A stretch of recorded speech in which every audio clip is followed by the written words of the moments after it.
یہ واقعہ وہ سسٹر خود سناتی ہیں کہ ان پر بہت سخت قسم کا کالا جادو ہوا، سحر، بلیک میجک، جس کی وجہ سے ان کی صحت بہت ڈاؤن رہتی تھی اور ان کا رشتہ نہیں ہو رہا تھا.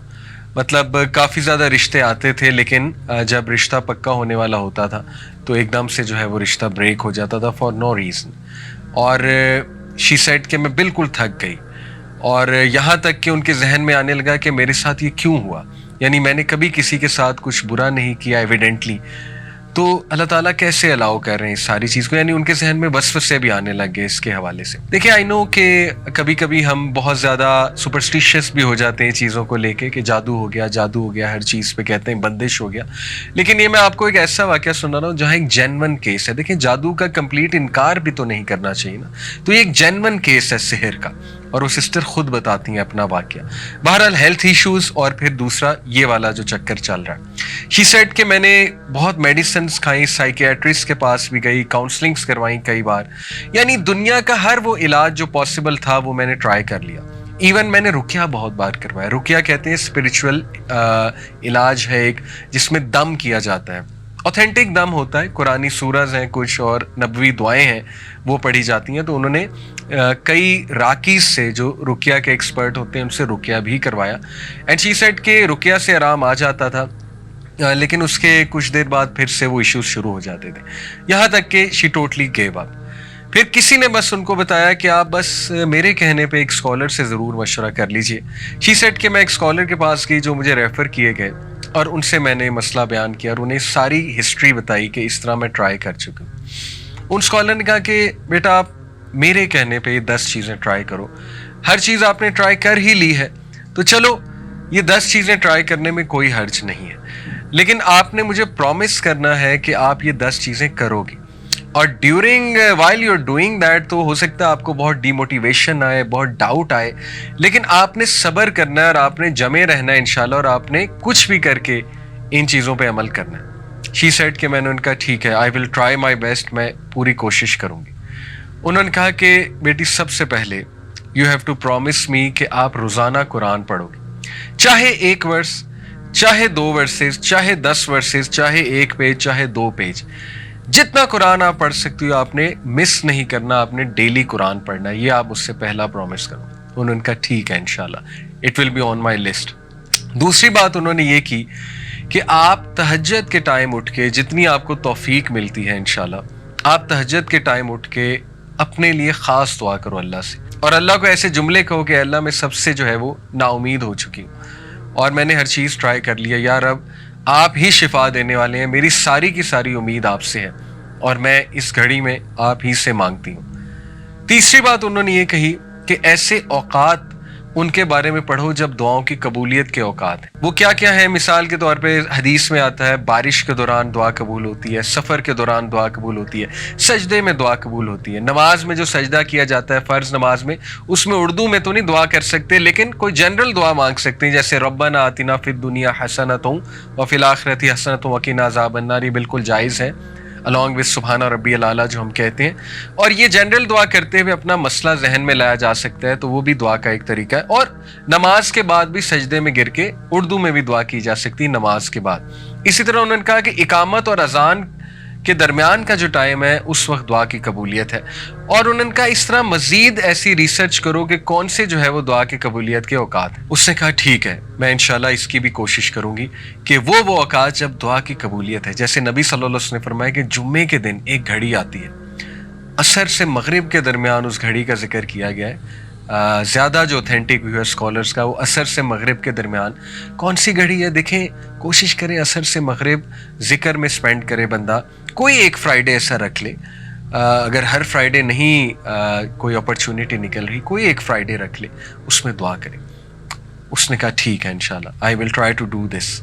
چوتھی بات جو انہوں نے کی، انہوں نے کہا کہ جس مسئلے سے بیٹا تم گزر رہی ہو اس مسئلے کے بارے میں دوسروں کے لیے دعا کرو.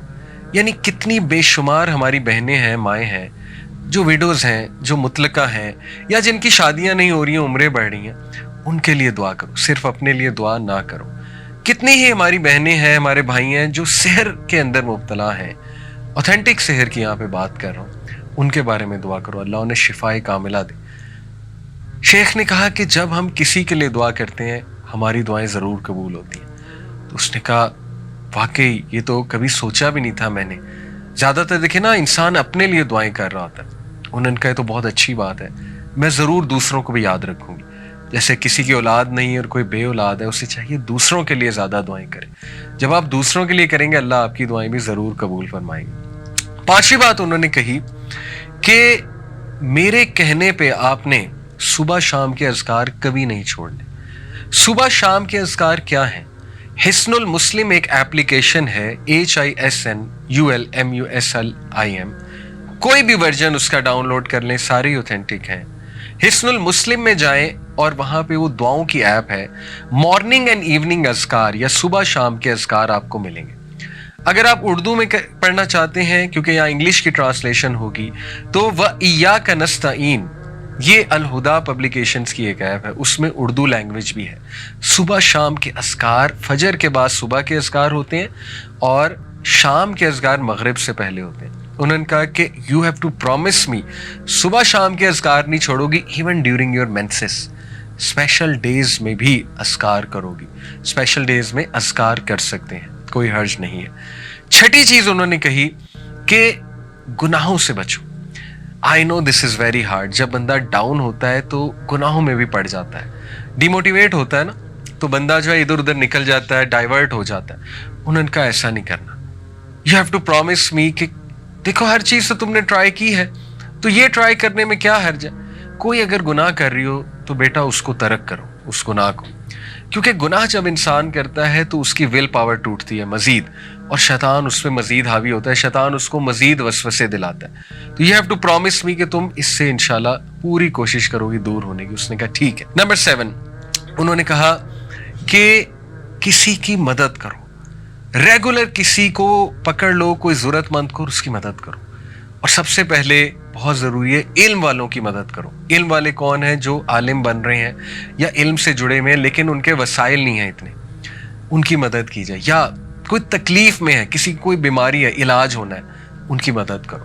یا کوئی اور ضرورت مند ہے، کسی کو کسی چیز کی ضرورت ہے، تو نظر رکھو ایسے لوگوں پہ، تھوڑا سا باہر نکلو اپنے اوپر، ایسے لوگوں پہ نظر رکھو اور ان کی مدد کرنا شروع کرو مانیٹری سینس میں۔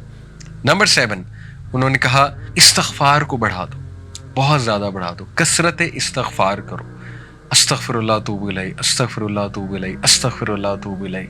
ویری سمپل، یہ مت سوچو میری زندگی میں مسائل کیا ہیں، ڈی موٹیویشن کو حاوی نہ ہونے دو، بس ایک بار ذہن سے نکال دو کہ مجھے کوئی مسئلہ نہیں ہے اور استغفار کرو، اے اللہ میری غلطی ہے، میری غلطی ہے، استغفر اللہ اتوب الیہ، استغفر اللہ اتوب الیہ۔ کیونکہ نبی صلی اللہ علیہ وسلم نے فرمایا جو کثرت استغفار کرتا ہے اللہ تعالیٰ اس کے لیے ریلیف ضرور نکالتا ہے اور اسے وہاں سے دیتا ہے کہ اس کا گمان بھی نہیں جاتا۔ اور نمبر 8 انہوں نے کہا کہ مجھ سے وعدہ کرو کہ جب تم پہ شدید ڈی موٹیویشن، مایوسی اور غم حاوی ہوگا تو اس دوران، اس مومنٹ میں تم نے وہ الفاظ اور وہ دعائیں کہنی ہیں جو ہمارے نبی کہا کرتے تھے، ادھر ادھر کی چیزیں نہیں کہنی، جو مارکیٹ میں چل رہی ہیں وہ چیزیں نہیں، جو سنت سے ثابت الفاظ ہیں وہ کہنے ہیں۔ پرومس می دس، وہ کیا ہے؟ نبی صلی اللہ علیہ وسلم جب شدید غم میں ہوتے تھے، شدید کوئی تکلیف آتی تھی، ہمارے نبی کہتے تھے اللہ اللہ ربی لا اشرک بہ شیئا۔ اسی طرح ہمارے نبی کہتے تھے یا حی یا قیوم برحمتک استغیث۔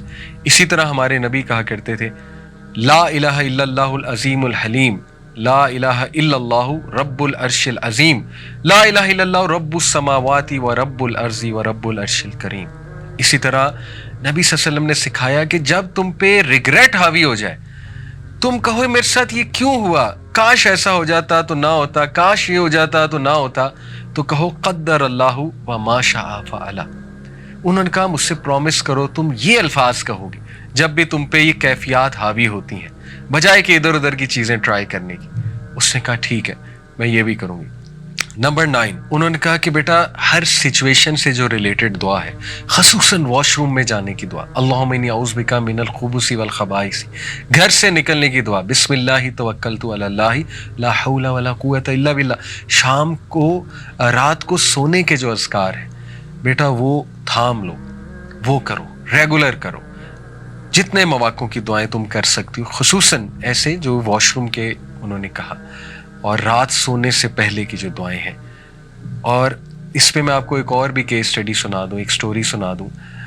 کسی نے مجھے بتایا کہ ان کو بہت نائٹ میئرز آتے تھے, حالانکہ رات کے اذکار بھی کیا کرتے تھے, لیکن انہوں نے کہا کہ سورہ ملک جب سے میں نے پڑھنا شروع کی میرے نائٹ میئرز ختم ہو گئے. سورہ ملک از امیزنگ.